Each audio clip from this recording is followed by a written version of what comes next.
Have you ever wondered why some people just have to break the rules, while others find comfort in cleaning when they're stressed?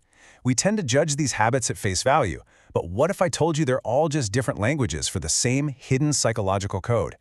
Today, we're going to decode the really surprising reasons behind the habits we see every single day. All right, so let's jump in with a question that kind of sounds like a riddle, right? What on earth could a rule breaker and a total neat freak possibly have in common? I mean, they seem like they're from completely different planets. Well, believe it or not, the answer is pretty fascinating. It turns out that these two behaviors, which look like polar opposites, are actually just different strategies to satisfy the exact same, really powerful underlying human need. And that gets us to our first major theme, this invisible but incredibly powerful drive for control that quietly shapes so much of what we all do. So what do we actually mean by psychological control? Now, your brain might immediately go to control freak, but that's not it. This is way more fundamental. It's the basic human need to feel like you're in the driver's seat of your own life. It's our brain's go-to defense against a world that's often stressful and, totally unpredictable. And here is where it gets really interesting.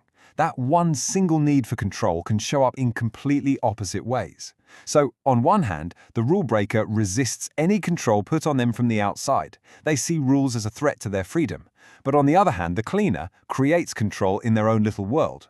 When life feels out of control, organizing a closet is a way to create a small pocket of order. It's two totally different actions, all coming from that same shared drive. This quote just nails the rule breaker's mindset perfectly. For them, it's not about winning or losing. It's about how you play the game. The feeling of making your own choices, that autonomy, is way more important than the final outcome. Seriously, succeeding by following someone else's playbook doesn't feel like a victory. It feels like you gave up a piece of yourself. So let's build on that. Our next big idea is that a lot of our habits go beyond just control. They're about reinforcing who we think we are. Our actions kind of become the script we follow to perform our own identity. Just look at how this works. For the person who's always jumping in to fix things, they're not just solving a problem. They're proving to themselves, my worth comes from being useful. The rule breaker isn't just trying to be annoying, they're living out their identity as an independent thinker.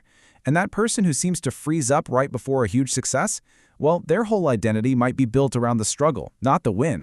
Let's zoom in on the fixer for a second.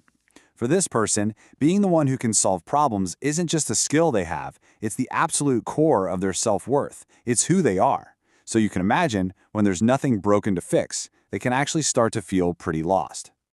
And you can see this internal cycle they go through. First, some kind of chaos pops up. Instantly, they feel this intense internal pressure to be the one who makes it right, and it doesn't matter if anyone even asked them to. Then, when they solve it, boom, that action validates